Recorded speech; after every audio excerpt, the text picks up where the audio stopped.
Hi, everyone. Welcome to the Almost 30 podcast. It's Lindsay and Krista. It's Lindsay and Krista. So glad you're here. When I was traveling recently, there was someone that listened to the show and his name was Frank. Hi Frank, if you're listening. And he was like, "It's a feeling. It's not about the age." Because he's Spanish.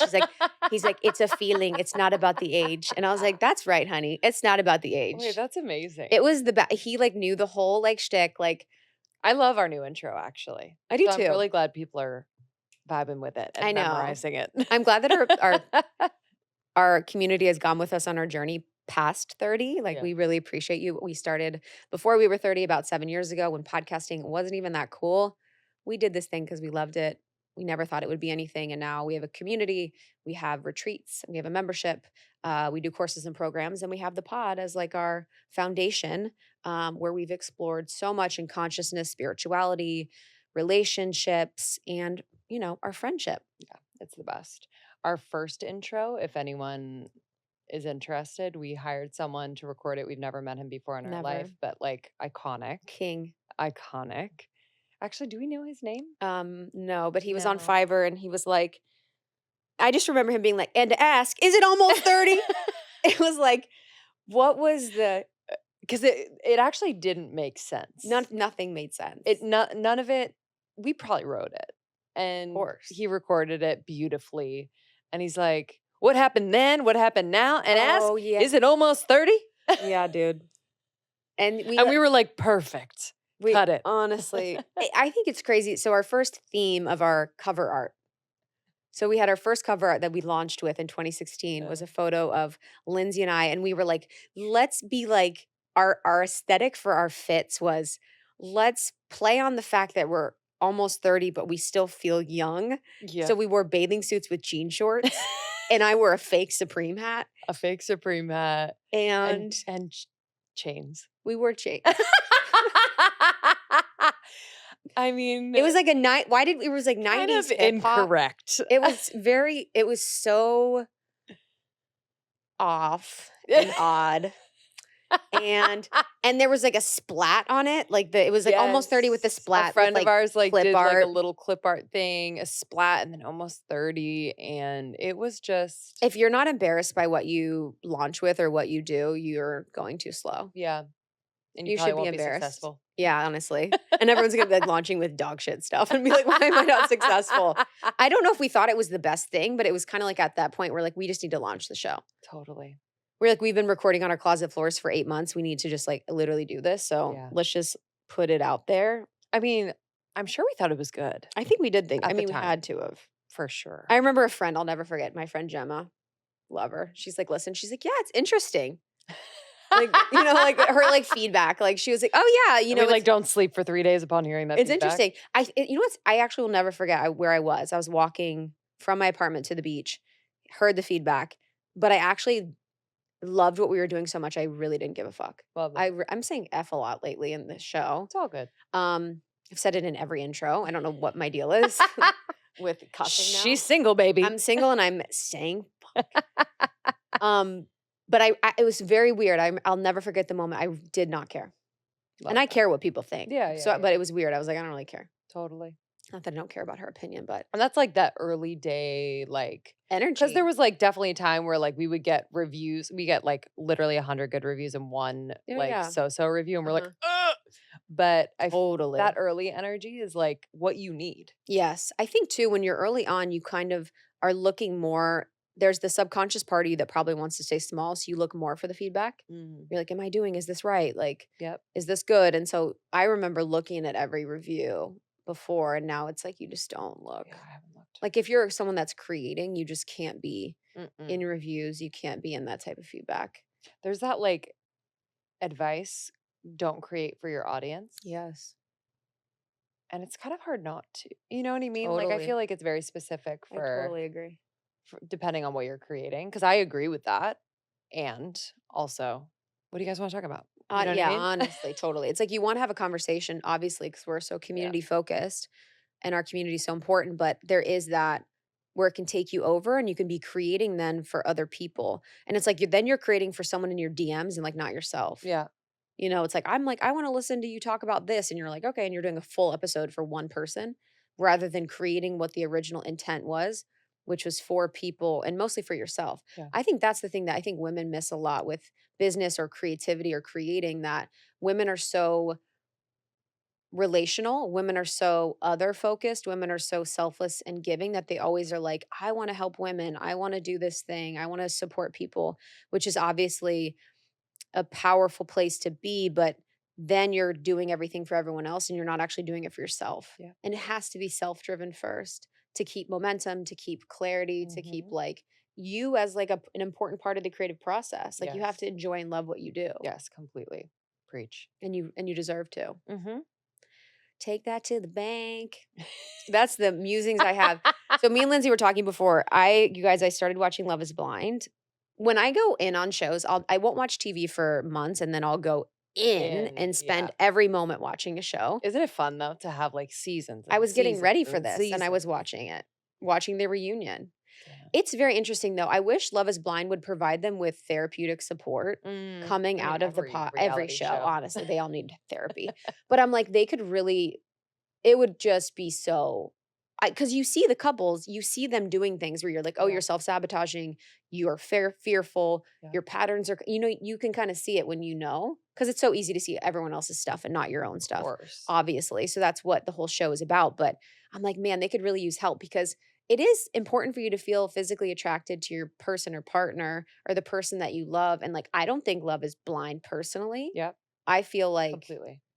I wanna be attracted to Yes. more than their person, I don't know, maybe that's But I bad. also think that's kind of like the alchemy of like meeting someone where you have that initial attraction and what's so and or you might not have a full blown initial That's true. attraction and then there's this like nuanced layered experience of like them becoming more attractive, Yep. you getting more deep and trusting each other and that becomes sexier. Like it's this Yep. very yeah, nuanced thing, but John Gray talks about that. Men are from Mars, women are from Venus. He mm, talks about like the person that you actually should be with shouldn't be the person that you meet and turns you on. yeah. It should be the person that like stimulates your mind and like you find intriguing and interesting, but not the person you're like, damn, they're so hot. I want to like Yeah. be physical with them. Cause that's usually like not the person that's going to be your partner. Yeah. No, it's so true. I mean, that's like your 20s. I know. That's your 20s. That's what's been interesting about dating now is Yeah. like I'm realizing how much chemistry has been the driver of my relationships and how much chemistry has made me overlook red flags Mm. in my life where I'm like, I make up things where I'm like, because our connection. And then I'm like overlooking the fact that like they didn't ask me a single question. You know what I mean? And I'm Totally. like, oh my God, I said something like about that was something important about me. And then they like didn't even pick up the Uh-huh. bait. Uh-huh. But because you have the chemistry, you're like, but our chemistry. Totally. But I think you can kind of like it's like a little nourishment from these moments, right? It's like, Totally. okay, the attention feels good, and that's not a bad thing. Or the conversation feels fun, but there's not a Yes. lot of depth. Like it's like Yes. you can kind of just be like, this is what it is for what it is. You Yes. know what I mean? Yes. But That's yeah, what I've had to do. I mean, I remember if I didn't feel the fucking hot fire flames, I know. fireworks going off, I'd be like, absolutely not. Literally, what? No, that's not how it works. And someone talks about this and I don't know who it is and I can't articulate it like they did, but there is like it's like a trauma bond when you're or something like that Yes. when you are attracted for the hot fire flames fireworks. It's satisfying that part of you that John Gray and Esther Perel talk about that. Yeah. yeah, where it's really not it's like that hit. Yes, You the know, hit. it's that like Totally. it's that energetic hit that you crave. And then when you say you are in relationship with someone that like you had that hot fire flames with, and then real life kind of happens around you and within your relationship, and you're like, oh, like the ebb and flow of that feels wrong, feels bad, feels like they're not my person. And it's like, no, Yes. this is completely normal, Yes. and also there needs to be intimacy grown outside of having sex. Yes. You know what I mean? Yeah, it's like they say that the person should be like peace. It should feel like peace. Yes. But I feel like when you see the someone with the sparks or something, it's like karmic. Yes. So there's like, okay, there's a karmic thing here. Twin There's like flame. there's a twin flame thing. There's like a Yes. lesson here. Yeah. But when you're, especially when you're someone, I'm so sensitive, like I'm such an empath that like I'll be in the field of someone. And if there is that chemistry, I'm also in their field. So sometimes I'm like, oh, I'm so attracted. And I'm just influenced by them being attracted to me. Mhm. And it's like I love the feeling of being desired, that I'm like in that energy and I don't even know if I'm interested. Yeah. And yeah, when you're bought, it's crazy. When you realize or remember that like, oh, I also can make this decision whether to like be interested and or date this person or not. Cause I feel like Yes. women so often are like, what do they think? I hope they like me. Yes. When it's like, what do I feel? Do I Exactly. like this person? 100%. They'd be lucky to be with me. What do you mean? What do you even mean? Yeah. Like, I think what I've also realized too in dating is that the banter, Yeah. I mean, your girl should write a book on banter. You can But always. what I've realized is that I will banter so much that that's not my full personality, Yeah. but I'll lean on it so much because it's fun. But then I could see myself, and I think I've done this before, where it's like, then you're like actually in the relationship and you need to like be deep, or you need to be more that soft self, Yep. more that like my Pisces self. And then it's like, oh, they can't hold it Yeah. because you've just been joking for Yes. your whole life. Yes. And you're like, haven't been serious. That's why it's so important early on in a relationship to Cry. to fucking to ball. to tell them about a traumatic Um, experience in your life. Just but kidding. like to be as much like because we all have different aspects of ourselves, Yes. right? So to allow that to be experienced by the other Yes. is super important, regardless of how they respond, how they hold it. It's going to give you a lot of information Yes. early on, but it's also important so that like they're able to make the best decision moving forward, and so are Yes. you. Yes. You know, because if you're only one aspect of yourself or leaning so hard on Yeah. like the banter, to your point, like when those other aspects of you come around, they might be like, wait, 100%. what? Yeah. It might be too much. You might be like, yeah. And it's also like, that's how dudes connect. Yeah. So men are so used to connecting with other men through banter. And it's kind of playing on that Yeah. a little bit. Like I love it. Like I love to laugh. I love to make jokes. But yeah, I've also been curious about that too. I'm like, am I doing something that's like, again, in the cool girl archetype where I'm like, oh, I can roll, but denying other aspects of me that are more soft and feminine Mhm. and like loving and tender? And is it a protective mechanism too? Yeah. You know what I mean? I think you're doing a good job though. I think you're doing a better job than you think. Yeah, I think it depends on the person, for sure. you know. For sure. But yeah, I mean, it's honestly the craziest growth. I'm so grateful. I know. I'm like, every situation, I'm like, whoa, Mhm. whoa, I've learned a Mhm. lot. If you approach dating or really see dating as like a way to know yourself Oh better, my God. it's actually really fun Honestly, and this is what I'm and a saying. lot I of only fun. am looking for a series of positive experiences. Yes. That's all I want. That's the thing too, is men are obsessed when you're not like wanting something and wanting, and it's cool if you are, like, for sure. Like if you're clear on what you want, that should be your MO and that should be your truth. In my experience in this moment, I have no wanting from anybody. So it's just like, yeah, I desire a series of positive experiences, Yeah. nothing more than that. And so it is. And so it is. And all the avoidant men are like, yes, this is my queen. She wants nothing from me. All the avoidant men are like, come here, baby. And I'm Dude. like, I know you. I know how to knock at your door every fucking day and never get anything back. I was watching really quick before we go into the episode. I was watching Escaping Twin Flames on Oh my Netflix. gosh. So it's like a new thing on Netflix. And just in that Love is Blind conversation, it's like I forget that I forget. We're so in the self-help space. We're so in like the spirituality space Yes. in a way where we're seeing a lot of different people's content, their programs, their courses, their Yes. this, their that. I forget that like there are people out there that can get so, and say this word and it's probably a little cruel, but like hoodwinked, like by Yeah. people like this. So basically, high level, this couple created like a twin flames course slash membership that you're a part of. It basically turned into like a cult type thing. And obviously the price of it was 8888. 8,000? Yes. What? But like Oh, everyone I was know just the angel numbers, fucking honey. What do you mean? angel numbers. But they like The angels are like, bump it up, make it 4 figs. But it was just they would prey on people who wanted to find their twin flame soulmate, and they claimed to be able to identify your twin flame soulmate.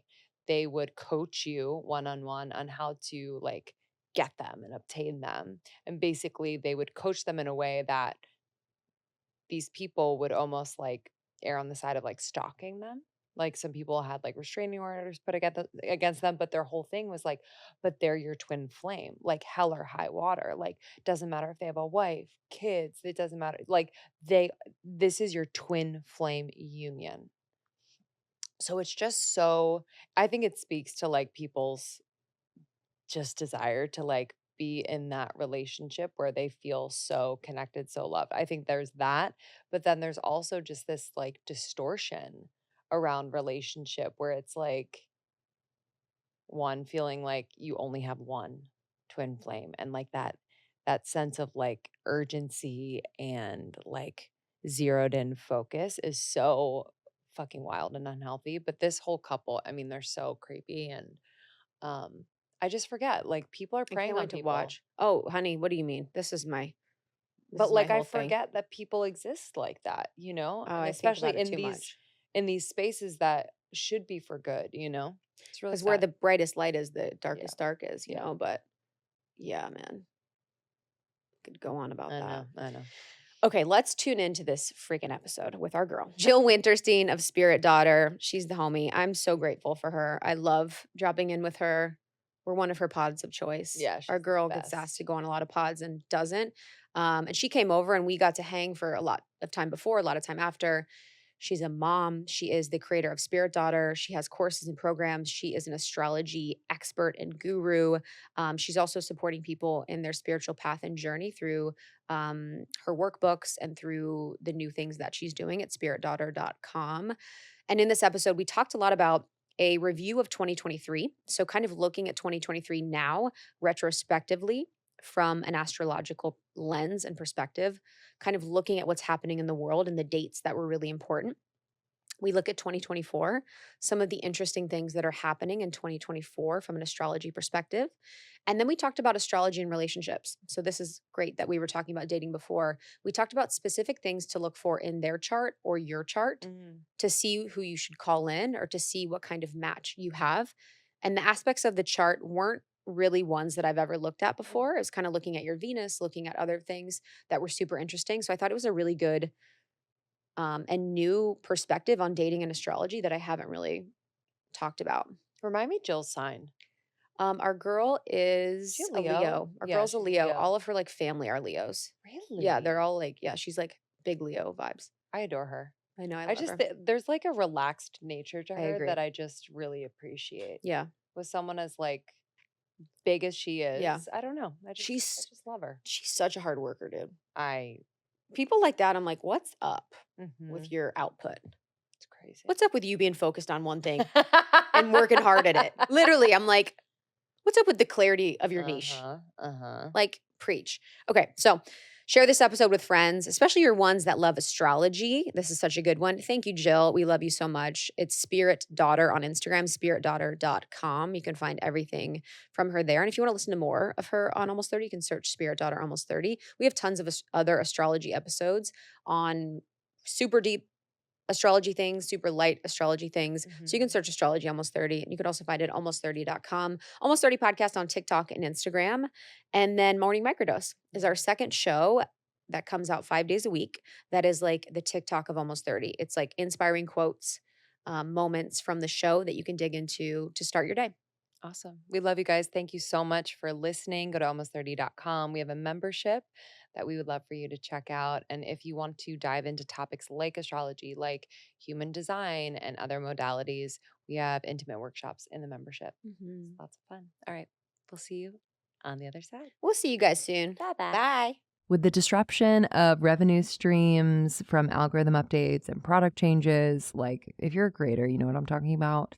And you must diversify your income beyond ad revenue and brand deals. So please listen up, because Kajabi has done this for us. If you're not using Kajabi, you are leaving money on the table.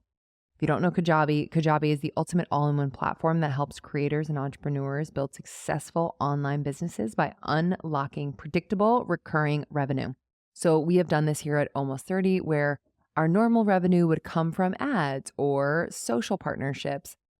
We have streamlined this and made a recurring, stable, abundant revenue through Kajabi, putting our courses and our membership on Kajabi.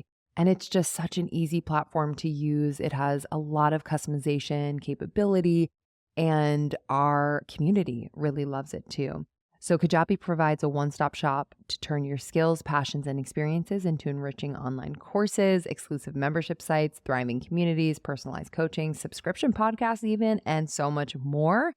And all of this is underpinned by their robust analytics, marketing tools, third-party integrations, and easy payment options.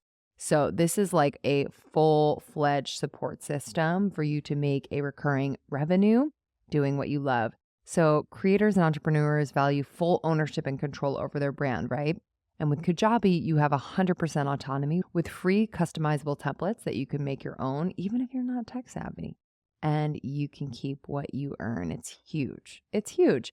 And listen, let me just tell you this. You don't need a huge audience to make sustainable income. Let me say that again. You do not need a huge audience to make sustainable income. There are thousands of creators on Kajabi making 6 and 7 figures with less than 50,000 followers, okay? So try Kajabi and join the creators and entrepreneurs who have earned over $6 billion collectively. How incredible. Right now, Kajabi is offering a 30-day free trial to start your own business if you go to kajabi.com/almost30. That's kajabi.com/almost30. Go to kajabi.com/almost30 to earn more doing what you love. Okay, I see you all. Holiday travel, winter travel, like there's travel coming up, whether it's short travel, long travel, I got you. It is so important to me that I have the right luggage and or bag that I take with me that helps me to organize everything, because I can't just like throw something in a bag, have it potentially be damaged in transit. No. We got to make sure our stuff is right and tight. And that's why I'm excited to share with you Base. So Base is an incredible luggage brand that every piece is so freaking cool. You just feel cool with their stuff. I have the Weekender bag. It's super functional and stylish. It has a place to store your shoes separately, which I am so for. And it's a big bag. I actually used it as my hospital bag when I went to have Mav. But Base has everything that you could ever want in terms of luggage. All of their luggage is super durable, so you don't have to worry about it in cargo or overhead. And it is just a favorite. 30,000 5-star reviews says it all. Whether you're packing for a quick trip or looking to breeze through the security line, Base has your personal items covered. They are making sure you are stylish, that you are functional. It's all good. You're going to love it. It comes in multiple sizes and colors. Every piece of luggage is just chef's kiss. Right now, Base is offering our listeners 15% off your first purchase by visiting basetravel.com/almost30. That's BEIS travel.com/almost30 for 15% off your first purchase. Again, that's basetravel.com/almost30. BEIS travel.com/almost30. I'm so grateful you're here. Podcast of choice. Our girl. She's my neighbor. You've been such a good friend to the pod, and we always like to have you on in general, and you have so many exciting things going on. But I was thinking about, during a conversation today, talking a little bit about 2023, a little about 2024, talking about purpose and just some other exciting things. But something that I was talking about with Renee, our producer here, was just like thinking about the year of 2023 in review. And I was on a membership call, and in our conversation, we were thinking about how fast this year has gone, but yet how many big transformational things happened, how many retrogrades there were, how many just wild things that were happening internally with relationships, with endings. And it just felt like a huge year of internal shifts and internal transformation for me personally. And so as you know, from your lens of spirituality and astrology, look back at 2023, what would you say some of the themes were that came up for people that they can use as a guide for their review of the year when they kind of take a second to pause and digest everything that happened? Yeah, I think from an astrological perspective, it was a year of closure. There's a lot of things ending, cycles ending. We have a major shift with Pluto that we got a glimpse of. Pluto's been in Capricorn for many, many years, over 2 decades, and shifted into Aquarius for 2 months in the spring, and then shifted back to Capricorn, and will shift back to Aquarius in January 20th, and where, Pluto will be for the next 20 years. So we're starting this like next cycle of Pluto. And, Pluto is the planet of transformation. So there's a lot coming up with that, just with the closure of that cycle in Capricorn, where there was all these changes in our systems and dismantling different even governing bodies, and just changes in the collective and the collective structure, and just a lot of things we've seen shift, especially in governing bodies and in structures that control the people in many ways. And so in Aquarius, we'll have a huge shift there, just talking a little bit about 2024 as well. Pluto in Aquarius really brings like power to the people. It's collective transformation. I think we'll also see a lot of more healing. Pluto is can provide a lot of healing, especially of trauma. I think that the collective has been traumatized for the past couple of years with the pandemic. And this was really our first year where we're climbing out of that trauma. And so there was like a very reflective quality to this year. And I think it did move very quickly because everything is like back in full motion again, where, we're all doing the things that we were doing in 2019, but we're different. We're different people. We've been activated. Wounds have been activated. Perceptions have changed. The world's not the same as it is anymore. The illusion of control has been completely dismantled within all of us. There's this like fear that people lived with and, dealt with, and people have changed. People are different. And this year really provided the platform for people to be like, okay, who am I now? And what needs to shift and what needs to change? What am I releasing? What no longer serves me? And so it has been quite a year of closure. We're closing down that Pluto cycle, but we had a major shift in the lunar nodes. The lunar nodes shifted in July. We went from Scorpio and Taurus to Aries, Libra. And so we now have the North Node is in Aries, South Node is in Libra. And, that those are the places of our eclipses. And, they really changed the landscape. And with the lunar eclipse that happened in Taurus, that was our 3rd lunar eclipse in Taurus. And because it started early, that cycle. And that was like a huge closing point for the collective. And so, over this fall with the eclipses that took place in the fall, there's these points of closure where we're shifting. And Taurus and Scorpio, that axis is a very healing, transformative axis as well. I mean, Pluto rules Scorpio, Venus rules Taurus. We were dealing with a lot of healing and collective healing and revelations. The Scorpio in particular, the Scorpio eclipses that occurred, the lunar eclipses that occurred in the spring, and the solar eclipses that occurred in the fall, really revealed a lot to us, revealed what needed to be transformed. And then we had, our first set, we had the Aries solar eclipse was the first that kicked it off in this spring. And so we had our first preview, and then the node shifted in July. And then we had our Libra solar eclipse in the fall. And so, we're seeing this shift in the nodes, and that really affects us. Like where the eclipses are really affects the collective.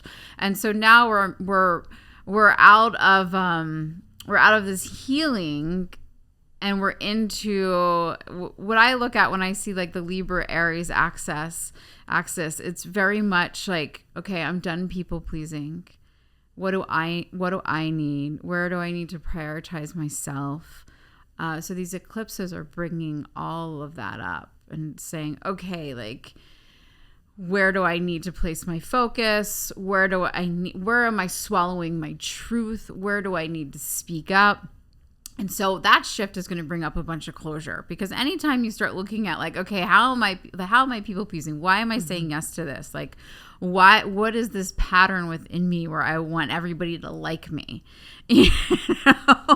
And so we're all collectively going through this. So you're either a people pleaser or you're somebody who attracts people pleasers, right? Totally. So you're going to be at one side of that coin. And so, if all the people pleasers in the world stop people pleasing, then, everybody's like, whoa, what's going on? Everyone's like, how are we functioning? Yeah, exactly. So we've had this like shift into Libra and Aries, and that's what we're really working with the lunar nodes now. What are lunar nodes? The lunar nodes are where the moon's orbit meets the sun's path in the sky. Okay. So they're energetic vortexes in the sky, and they're the places where eclipses occur. Okay. So when the sun and moon are within 17 degrees of a lunar node, we have an eclipse. And so that's why we have like eclipse seasons. Our last eclipse season started October 1st of this past year, and it goes for 34 days. And during an eclipse season, the sun and moon are within 17 degrees of the nodes. And so an eclipse could happen. And so we normally will see a solar eclipse and a lunar eclipse during an eclipse season. And so we have 2 eclipse seasons a year. Why are they powerful? Why are eclipses powerful? They're basically supercharged new moons and supercharged full moons. So a lunar eclipse always occurs on a full moon. And because of its proximity to a lunar node, it's like supercharged. So you have all the energies of a full moon amplified. Same thing with a solar eclipse. Solar eclipses always happen on new moons. You have all of the energies of a new moon just amplified. And what they do is they activate our personal lunar nodes. So we all have personal lunar nodes in our chart. So when you were born, the south node and the north node were at a certain position in your chart. And that is your karmic path. You came into this world understanding all of the energies of your south node. And often I say, and other astrologers, I've heard this before, your south node most likely was your sun placement in your last life, in your previous life, or a major placement. So you came into this world like understanding those energies of your south node. Mine's Virgo. But really being attached to like the lower vibrations, unfortunately. So like south node Virgo, you'd be attached to like perfectionism, like self-worth, my rising too, self-worth issues, things of that nature. Read me for filth. What else? So your journey would be to go to Pisces, which is my sun, which is your north node, and really embrace and understand those qualities and those higher vibrations, which is understanding the flow of your life, which is accepting that there is no perfection, and and everything is perfect, right? There's no perfection and everything is perfect. You're one with the universe, which the universe is imperfect, right? And imperfection itself is beautiful. I mean, that's why we exist as humans, right? Because of imperfection. It's like we as a society have this negative thought, negative perception of imperfection. But we wouldn't be here, right, if genes hadn't imperfectly replicated and created us. So, there's beauty in imperfection and magic, and Pisces will teach you that. And so people can look at their south node to find karmic lessons to understand in this lifetime, and then the north node would be like the exalted version of them. Yeah, so the south node in a way is like the issues, the attachments you come in here. And so this is like when talking about like, what are you going to use as a distraction? What is going to take you off course? What are you going to be attached to? What's going to bring you into lower vibration? You look to your south node and there'll be answers there, and the lower vibrations. Like, okay, those are the things you need to detach from to really fulfill your purpose in some ways, but also just walk your karmic path. And your north node is the answer. The north node is always the antidote to the south node. So it's like, okay, how do I don't want to say cure, but how do I detach from these energies of the south node? You look to your north node, and there you will find the answers. And so embracing them. And then on the eclipses, because they happen at the current placements of the lunar nodes, they provide these portals for you to make leaps from your south node to your north node. So it really is this opportunity to fly through your karmic path and to really sever ties for good. There's like those things that you've like released and you've done this and you've tried that to like let go of, and eclipse is the time you can just like cut that cord for good, and you can completely shift that energy. So they're very, very powerful. Wow. So and just for 2023, so the theme would probably for folks to think about is like closure. Is closure. We also had, that really potent Venus retrograde in Leo, which just like was a total bummer. Because relationships were like, how did that affect relationships, and like how did that affect the summer? I think that Venus retrograde in Leo is so much about the heart. And so it really amplified the heart's messages, including the heart's pain, where the heart needed to heal. And so there's a big emphasis on speaking the truth of your heart. And so in some relationships, that's gold, right? And I'm sure certain relationships were elevated this summer where, both parties could really talk about it and could understand their heart. But certain relationships may have not been able to withstand that kind of truth coming out and the depths the heart can bring and the messages. And so it really was a time to listen to the heart, to go within, to understand your pain, to understand your trauma, and to see, why you've attracted certain things, including partners, into your life. And a lot of times when we have heartache, when we have pain, when we have trauma in our heart, we attract people from that place of pain. And then when we do the work to heal that pain, to heal that trauma, it changes the dynamic of the relationship. And so then it's up to us to either ask, the relationship to elevate and see if we can shift and change it, or detach from it completely. And so those are those are the choices we have when deep healing of the heart. And this was a time of deep healing. Venus retrograde in Leo provided a very deep healing. And again, talking about this is an 8-year cycle. So the last time Venus was retrograde in Leo was in 2015. And so if anything happened in 2015, especially around the heart, it was dredged up and brought to the surface over this retrograde for reflection, for reprocessing, for closure. And so it was a time to it was an 8-year cycle coming to a close. Wow. And there was a lot of, in 2023, what was that situation where there was a lot of retrogrades at once, like Mercury retrograde, Venus retrograde? Yeah, we always tend to have that. And there's like the summer of retrogrades, everything kind of like kicks off and starts. And we were amplified because we had Venus and Mercury in retrograde, and then like Uranus went retrograde, Saturn was retrograde, Neptune was retrograde. And normally what happens is we have a couple months at the beginning of the year. Like this year, it'll be from January 26th to April 1st, where we have no retrogrades. So we always have like 2 to 3 months at the beginning of the year where there's no retrogrades. All planets are moving forward. And this is like the time of action. This is the time to get things done. I always say like a word of caution to people, like never say yes to too many things during this time. And think about like in 6 months when everything's in retrograde, are those yeses going to stand? Are they going to stick? Are you you going to be okay with your commitments, or are you overcommitting yourself? Because this forward motion makes us all be like, yeah, I can do that. Yeah, that's a great idea. Yeah, that's awesome. You're like, more. And so we want to be selective with our yeses during that period. And then, once April comes in, 2024, and all years, really, we start getting our retrogrades. So 2024, first retrograde will be April 1st, and with Mercury, and then Pluto will come in. And in 2023, it was kind of the same deal.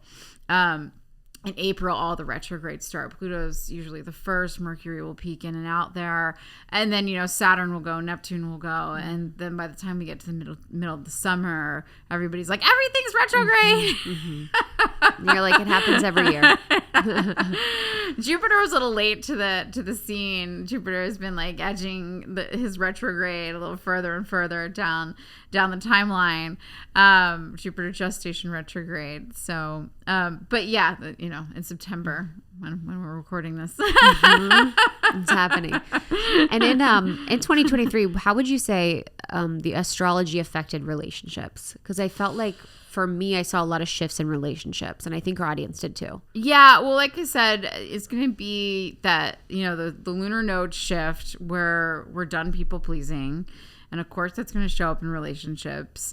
And so if there was an imbalance in a relationship, it's just a spark right now. But, this is going to work out over the next year, because we have 18 months or so to work with this energy. But, that's a huge thing. Like the fact that the South Node is in Libra, it's like, hey, everybody, you need to look at your relationships. You need to look at your dynamics. Why are you swallowing your truth? Are you putting somebody else first? Why are you putting somebody else first? How are you prioritizing yourself? And then on the flip side, are you over prioritizing yourself? Because relationships take compromise.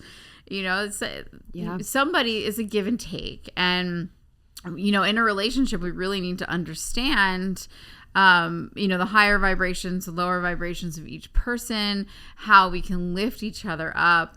What is negotiable for us, what's a non-negotiable, where should we stand our ground, kind of like pick and choose your battles. And so there is like a ton of negotiating that happens in a relationship.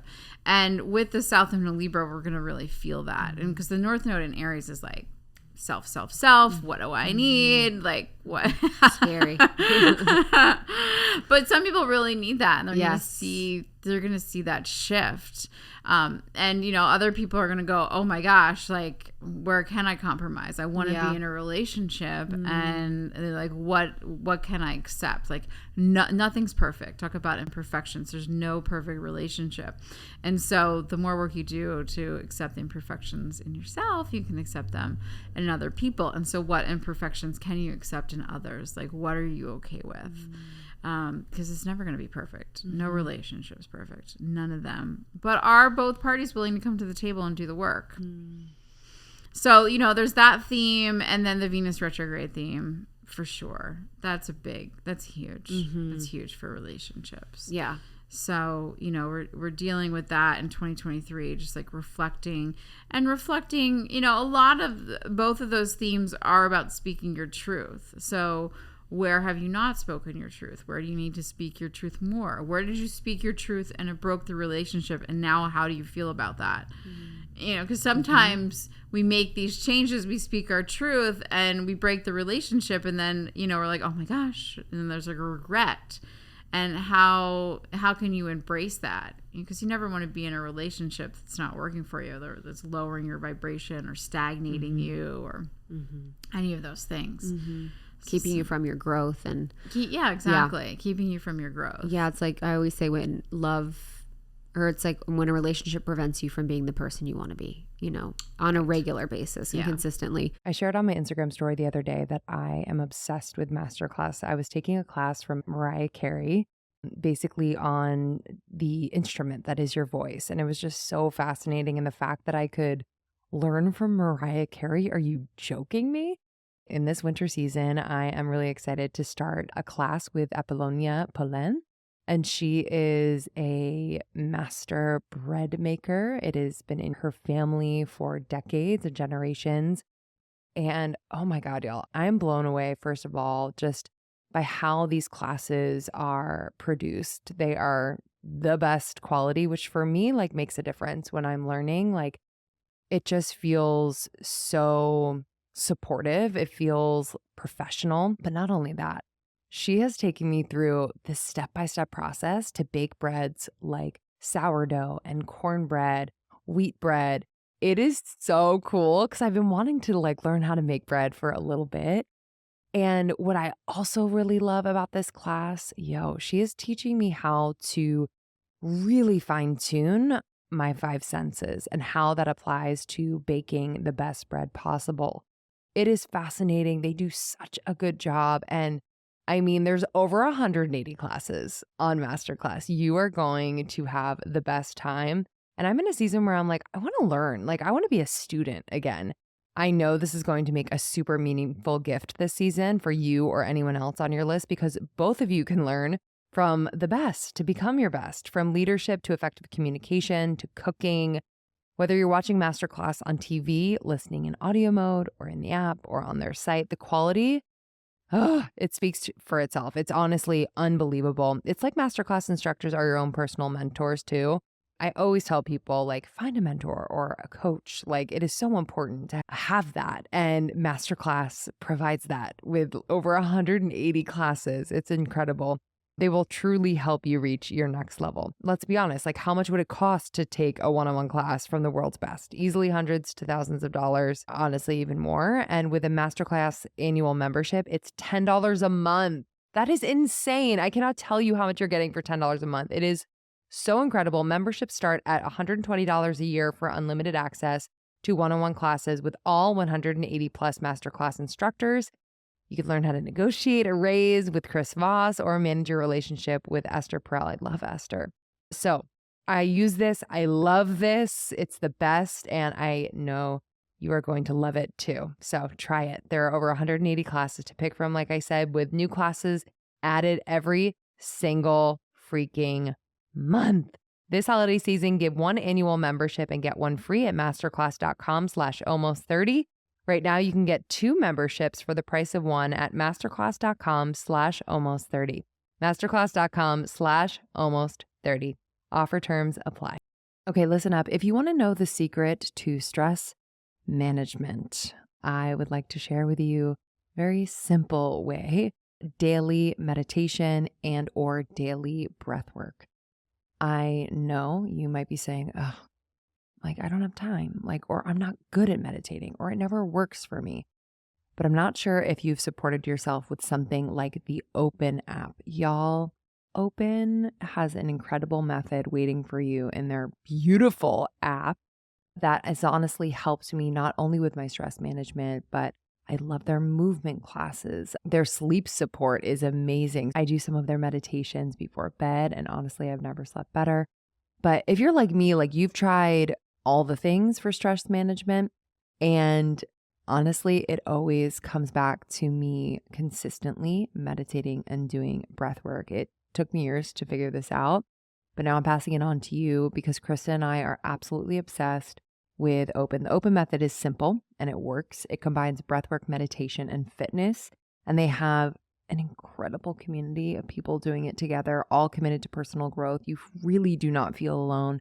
And their instructors, their teachers are just so qualified, so wise, so grounded. And I'm someone that's a little bit picky when it comes to instructors, and they just get it right. Open is the one thing I do every day that sets me up for success. I usually do, again, the breath work or the meditation, but I'll do breath work in the morning. And sometimes I only have 10 minutes. So I will do like a 10-minute breath work moment. It makes me honestly feel more focused than coffee.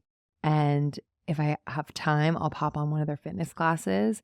I love their strength and mobility classes. Y'all, you're going to love this, okay? If you want to get on my daily routine, you can get 30 days free of Open by visiting withopen.com/almost30. Again, 30 days free. Amazing. Like, no brainer. Just do it now. Visit withopen.com/almost30. And don't forget to follow me and your friends on the app. We are on there. We are hanging. And make sure you check out their new studio to practice with Open in person in LA. You're going to love it. Again, withopen.com/almost30 for 30 days free. There was a situation where we had, we shifted into Aquarius from, what was the shift that we had a taste of that's going to be, we're going to step Pluto. into in 2024? Yes, we're gonna So we just had a few months of it? Pluto dips out in the fall, but it's kind of just a blip. But for the most part, Pluto will be stationed in Aquarius for the next 20 years. Okay, and that's happening in 2024. And that's happening in 2024. What will that bring for us? That bring Pluto transformation. So we should see a lot of transformation in technology. I think AI here. Collective transformation, some collective healing, transformation in science, because Aquarius is the sign of progress. And so this is what Aquarius moves us forward. This is an event, invention, visionary, it's kind of like, okay, what's going to happen to the collective that's going to really take us to the next level and transform us so that for all people, right? So it's not just going to be like what's for the good for one person or one group of people. It's how can we transform for the good of everybody, because that's Aquarius. Aquarius is about everybody. Capricorn when Pluto and Capricorn was not about everybody. Is that was what we were before, Pluto and Capricorn? Oh, interesting. Pluto also rules pandemics. No way. Mm-hmm. Yeah. Because it's death? This is death. Yeah. That's what I was thinking about. So how, because Pluto's the planet of death. So how do you think the death theme will impact the next 20 years?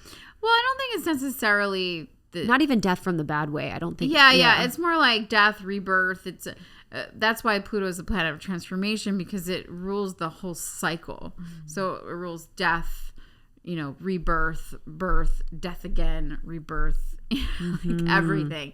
So it really helps us see like the cycle of our lives against, like, Pluto can help you understand your past life and can help you understand even your trauma in this life on the backdrop of all of your past lives and future lives. Pluto is like, hey, this is many, many cycles of your energy that's happening. So what happens to you now could be connected to so many years in the past and future. And so Pluto in Aquarius is, I think it'll be somewhat of a healing time. I think this is when we're going to really feel not only the effects of the pandemic and what it's done to the collective, but like how the collective is now transforming because of the pandemic and the technology that we're going to be creating and the things that we're going to be using, and then also the healing. I think there will be healing. And so, I think there will be a bit of a death to like the old ways of how we used to do things and the way that we were governed and the systems that we had in place. I think there could be some revolution happening as well, where it's like, it literally translates to like power to the people. Pluto's also it's power, Yeah, the pandemic it's interesting because I've been thinking about this recently where I'm like, we need to have like a collective postmortem. Yeah. About the pandemic. The pandemic was something that divided a lot of people. Right. And so it was like a group of people all together, some friends, some non-friends, some in my community, some in my world, some that I don't really know. And it was just interesting because I'm like, oh, in the pandemic, this group probably wouldn't have been together because people would be divided in feeling one type of way and feeling another type of way. And I was like, oh, but it's interesting because we're not talking about that. And it's not like I want to be like, hey, it's not like I want to bring that up, but it's just, I think there's so much collective healing. There's so much collective conversation from a governmental perspective. There's such a better way of doing things from a health perspective. I think we've learned a lot, and it's like such a missed opportunity to not have more engagement and dialogue about this situation. Yes. Yeah, and Pluto in Aquarius will give us the opportunity to do that if we take it. I mean, these are all just opportunities. But that's what I see is like Pluto in Aquarius gives us an opportunity to talk about all of those things: technology, healthcare, science, like how we're moving forward, and also a healing in the collective, because there has been a great division and there needs to be healing. And then I also think on a personal level, like core wounds have been really activated, and there needs to be personal healing as well, where it's just like people, everything got brought up.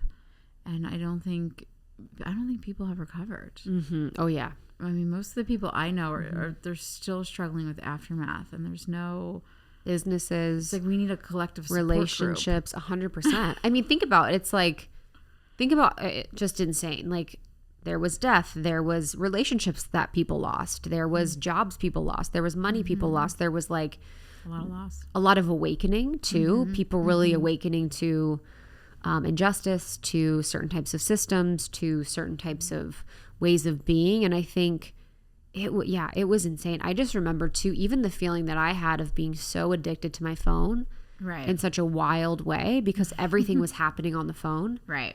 And it was like every day was something else. Every day was something new. Every day was like just, it was just that sort of scenario where my body was just in this like fight or flight state because we were all dysregulated. So dysregulated. Yeah. And we had this like fear hanging over us. We didn't know what was going on. I mean, people were like washing their groceries, you know, like it was just like not touching your boxes. Yes. Delivered by Amazon.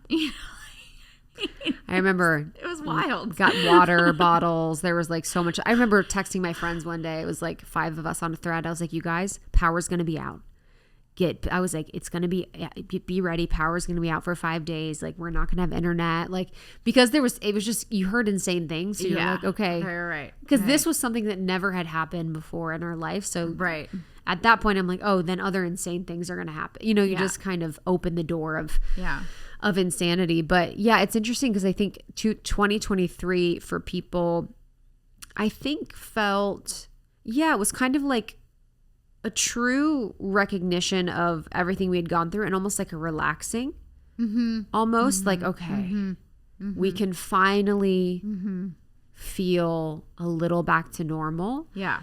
And finally feel a little bit more peace. And from an astrological perspective for 2024, a lot of times what I've heard in the spirituality space is that 2020 to 2024 is a wild and crazy. It's like a lot of change. Would you say that 2024, like what would you say a theme, and I know you haven't looked all the way and it's early, but what would you say a theme that we can expect would be? I mean, I think there will be healing. I think the self, like prioritizing the self-care will be a big theme, especially with the Aries solar eclipse. It's going to be about like, okay, this is my priority right now. This is how I'm going to put myself first. This is how I'm going to align with my purpose. I think that, it is going to be one of those times where people are like, okay, like, I'm getting it together. Like I'm getting everything together.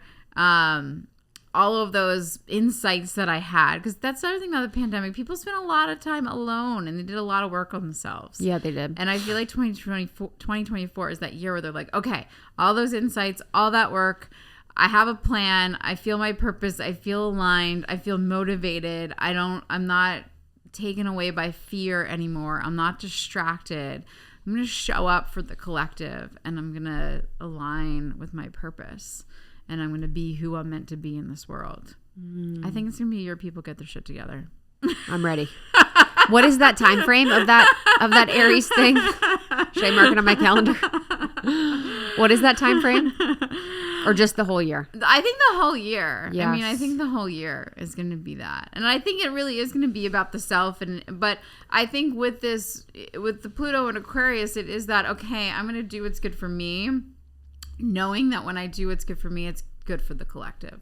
Because look, if we all align with our purpose in this life and we all align with our soul and our karmic path, like that's great for everybody. That's great for the collective. So I think there's going to be a real integration of understanding that and understanding like, no, you need to put yourself first. Like you need to prioritize you and those little hits of inspiration you had during the pandemic or post-pandemic, those insights you had, those little like, oh, I feel called to this, but like I have no idea how I'm actually going to pull it off.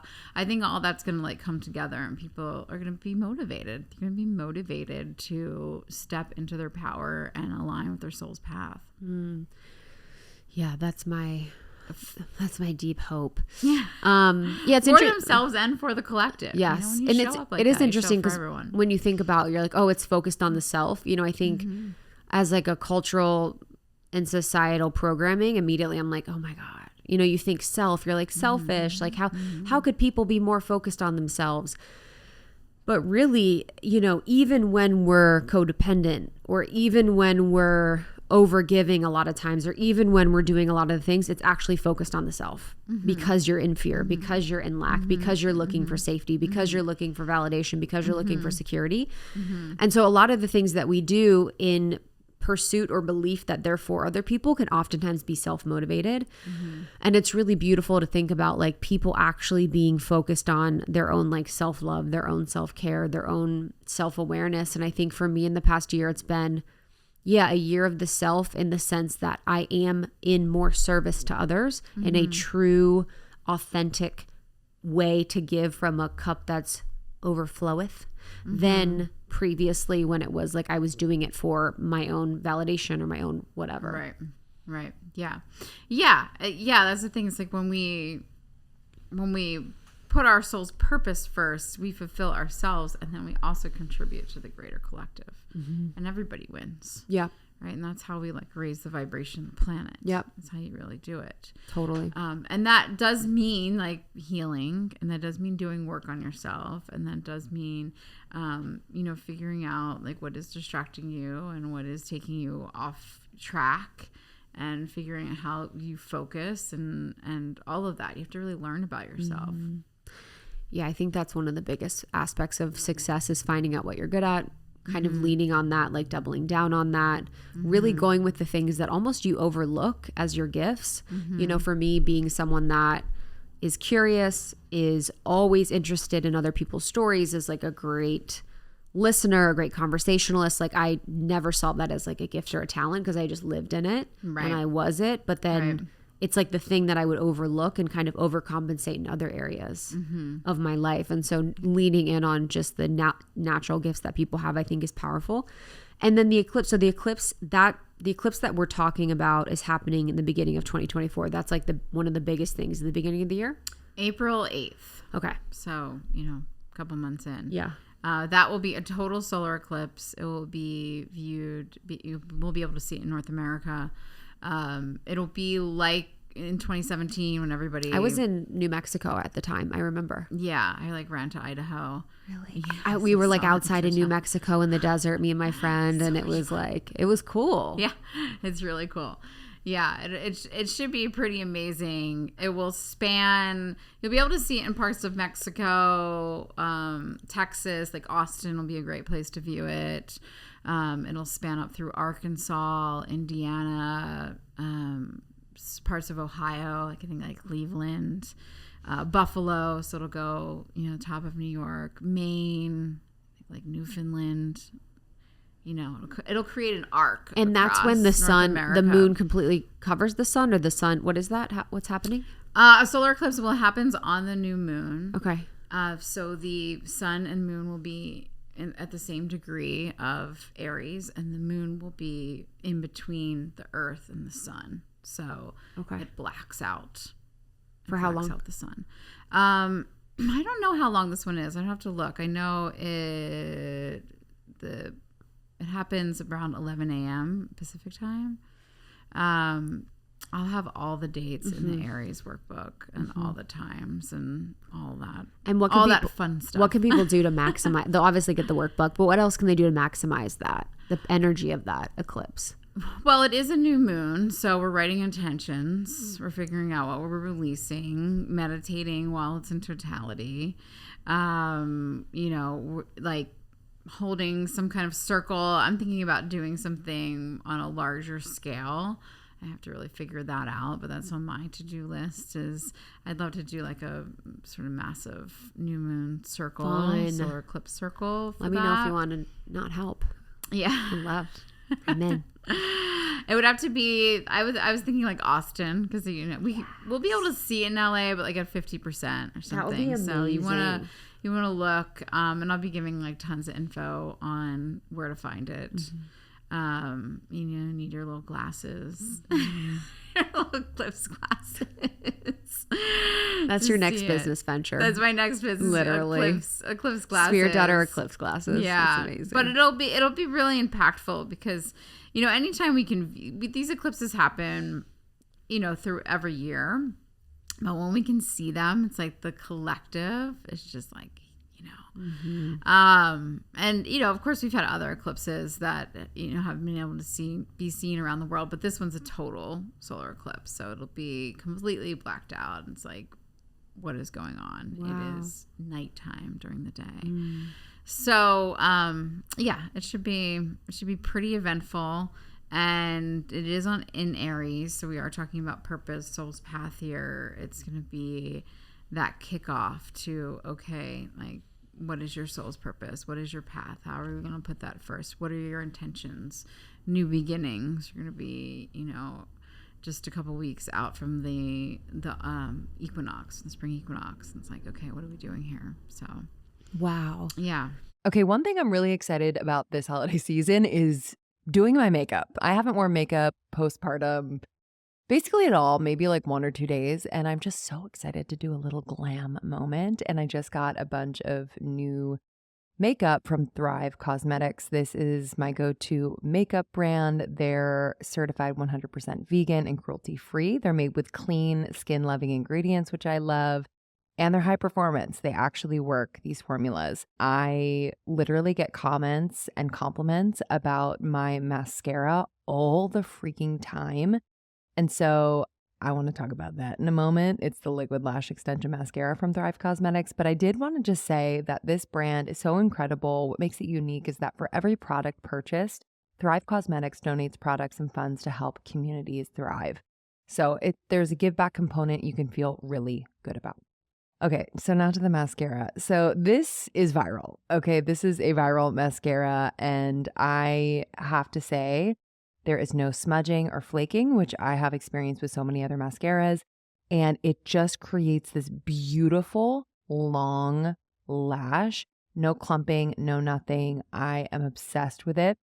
And my favorite part of this mascara, easy removal. Slides right off with warm water and a washcloth, no soap required. So it's this tubing effect around your own lashes. There's nourishing ingredients that support longer, stronger, and healthier looking lashes over time, which I can attest to. And I'm just obsessed with it. So that is my number one recommendation. Second recommendation is the Brilliant Eye Brightener.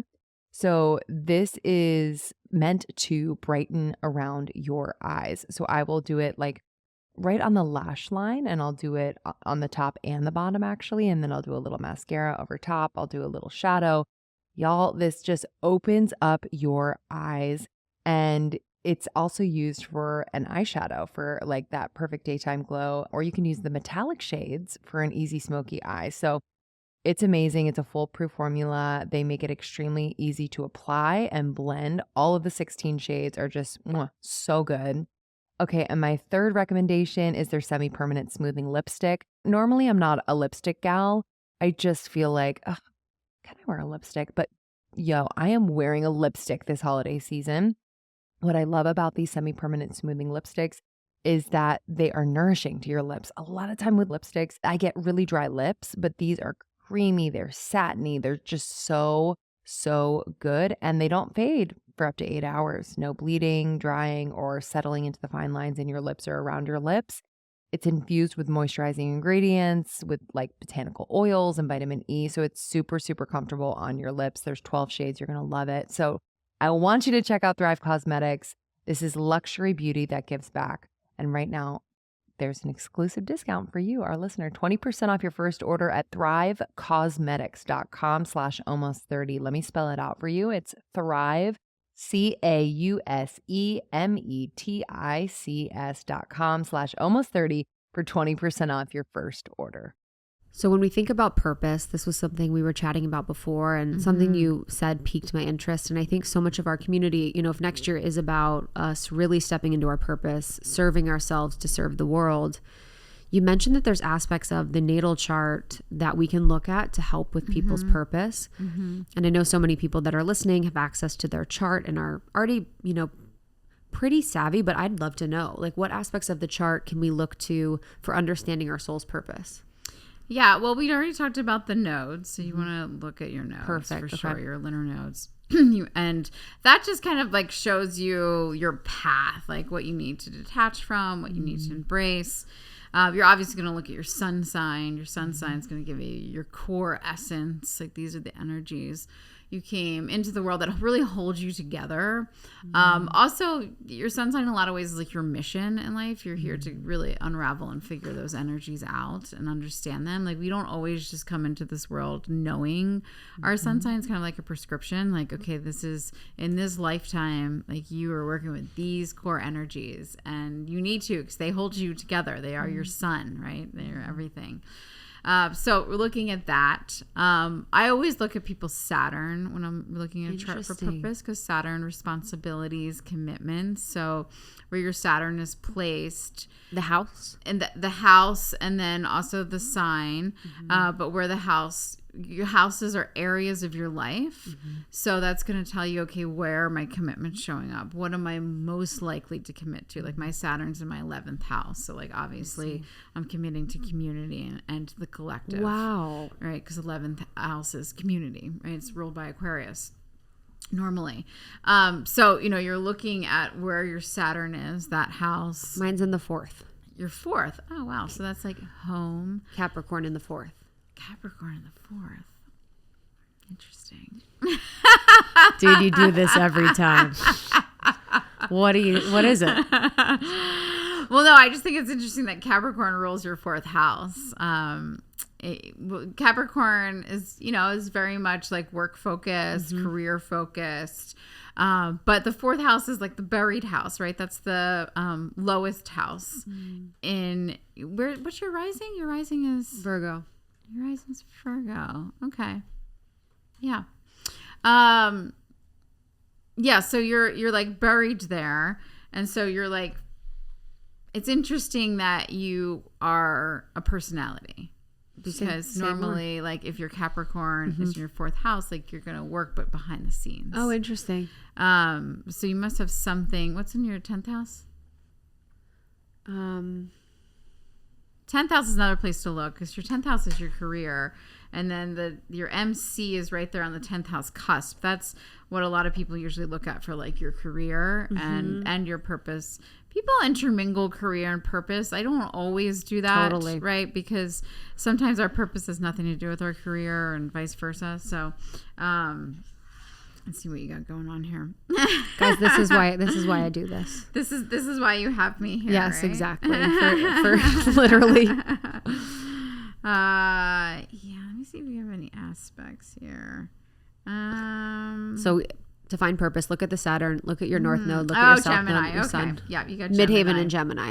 Is that the yeah. personality part? Yeah. Well, Gemini is communication. So talking. Not just talking, but communicating, exchanging energy, emitting energy, perceptions, changing perceptions. So, you know, you have a career, which I like to think of like 10th house more like your life's work, right? I think that's sort of a better framework to go by. So rather than saying like career or even purpose, like your life's work. So your life's work is to communicate. It's my gift. And so the Midhaven people can look as well for purpose. Yes, Okay, yes. So cool. you look up there, 10th house cusp and 10th house, because 10th house rules your career, your life's work. Okay, so that's got a it. big place. And then you want to look at whatever sign is governing that 10th house that's on the 10th house cusp, which for you is Gemini. Got it. Yeah, that's the only Gemini I have in my chart. It's the only air I think I have in my chart, which is interesting. Well, you have everything in your chart. So you're going to have Libra somewhere, and that's going to be contacting a house. And you're going to have Aquarius somewhere, and that's Mercury. contacting a house. Yeah. For my communication, Your Mercury's in Aquarius. Yeah. Okay. which so, makes sense. yeah, Mercury in Aquarius would be communication, Aquarius, new ideas. So you're actually kind of trying to change the collective landscape with your communication, right? Which then feeds into your life's purpose and work, since that Gemini is on your 10th house cusp. So you're looking at that. And then you're also looking at your Mars. I always say look at your Mars. For houses, you want to look at your 6th house and your 10th house, right? 10th house is career, 6th house, house of service. So you want to look at what signs contact those. And I like to look at both signs. I don't only look at the one that touches the cusp. So for you, your 10th house, you have Gemini right there on the cusp, and then you also have Taurus. Mm-hmm. And so Taurus is going to be a huge part too of your life's work, and that's a lot of things. That's nature, connection with nature, connection with physical bodies, senses. It's also around abundance and resources and understanding what those mean, how those feed into your life's work. So I like to look at both, and then we'll also look at like the 6th house, which is where your services, your talents, your gifts are in the 6th house. So you really can learn a lot about even talents that, like I always say, like when we're dealing with like imperfections and perfectionism, what talents are you hiding because of perfectionism? And you can kind of look at the 6th house for that answer. 6th house will often show you like what are you hiding that could be of service to others. So when we're talking about stepping into our purpose, especially for the collective, the 6th house is a great place to look, because that's where where you could be of service. And so what signs are there, and are there any planets there? So you always want to look at, the signs flavor the houses, direct them, they give them direction, and then the planets are your pieces of your personality. And so, we're looking at that. We're looking at Saturn, and then we're also looking at Mars, which I touched on for planets, because Mars is your motivation. So that's what's going to motivate you when you are feeling burnt out. Like what's going to get you back into the game, what's going to help you, what's going to motivate you, what's going to motivate you to start something new, what's going to motivate you to leave something. And that answer could be in your Mars. So you want to look at, okay, where is my Mars? Like what sign, is governing Mars, and which house is it placed in? Wow. Okay. Mars, Saturn, North Node, South Node, your Sun. Yep. So Mars, Saturn, North Node, South Node, your Sun, obviously. And then the 10th house and the 6th house. 10th house, 6th house. Okay. Could people not have signs in those houses? No, they will have signs. Okay. Yes, you will have all signs in all. You have all 12 signs, and every house will be governed by a sign. And then just on the separation between career and purpose. So yeah, I just want to kind of expand on that a little bit, because that's what I also believe, and I'm sure that people listening also believe that, but I think it's hard to not get stuck in the trap of that, especially too if you're someone that is looking to find your purpose and you feel like, I want to find my purpose, I want to find what I'm doing in the world. I think the first step you make is towards finding a career.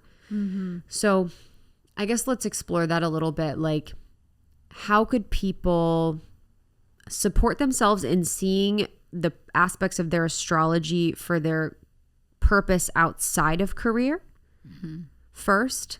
Yeah, let's answer that one first. Yeah, I mean, like I said, your career may not always be your purpose, and you may have a career that you need to have to pay the bills. Like we need money, right?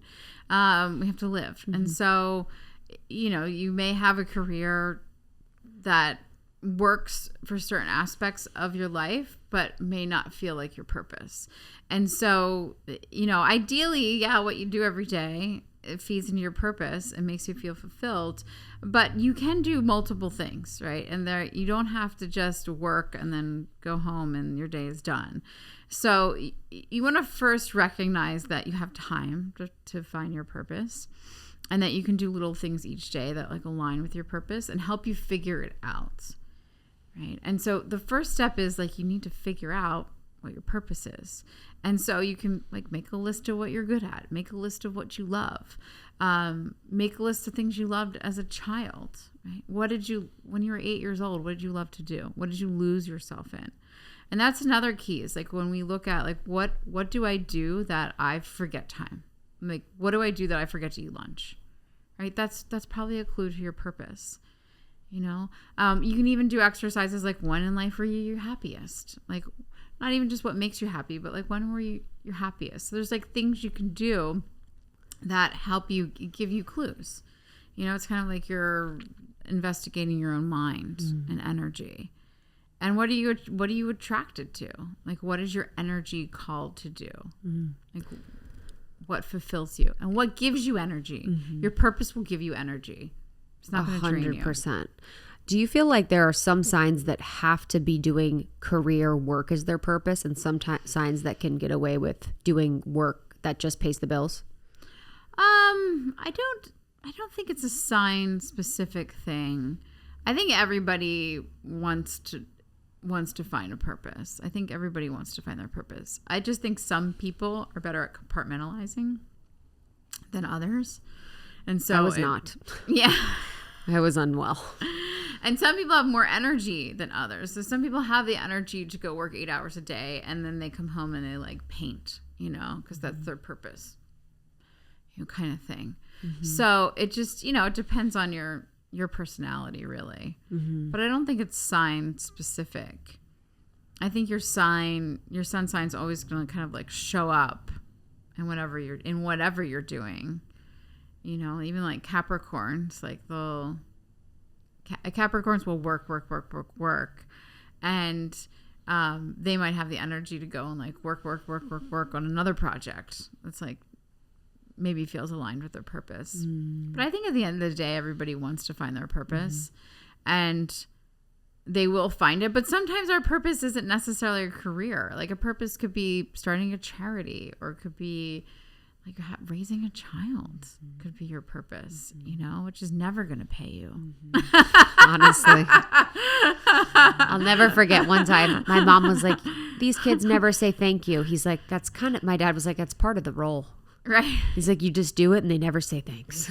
Yeah. It's like, it is what it is. Yeah. As they get older, you do. But there's so many different aspects to purpose. And I think that's so helpful. I can't wait to dig into mine more. And as a last thing, I want to talk about compatibility. I know you're going to be working on something for compatibility, which is so fascinating, because I was talking to you before, and I'm like, you must get DMs all the time where you're like, does Pisces work with Scorpio? Does it work with all the compatibility? Yeah. What are your thoughts overall on, compatibility in astrology? Is it just about sun signs, or what can people look at? You're looking at a lot of stuff. You're looking at sun signs, moon signs. Moon signs, I think, are some of the most important. I was thinking moon signs are like your love language, right? Wow. So your moon is how, in many ways, like how you feel, what you need, what you how you receive what you need, how you can express what you need. I have a theory. Would you say a moon sign would be related to the mother and like the mother wound because it's related to the moon? It can be. Yeah, it can be. It can be related to how you need and want to be nurtured, and where you may have even miscommunications around being nurtured. So you can like look in that way to find wounds. So yes, absolutely. Your Venus is how you love, how you, what you find beautiful, how you receive love, how you show love. So Venus is very important. I always think moon sign is probably the most important to look at in compatibility. Like when I'm looking at two charts, I'll look at moon and Venus before sun sign. And then you actually can place charts like on top of each other. And so you can look and see if there's aspects, like if somebody's moon sign opposes somebody else's moon sign. So if you like lay the chart, like. That's a good thing? No.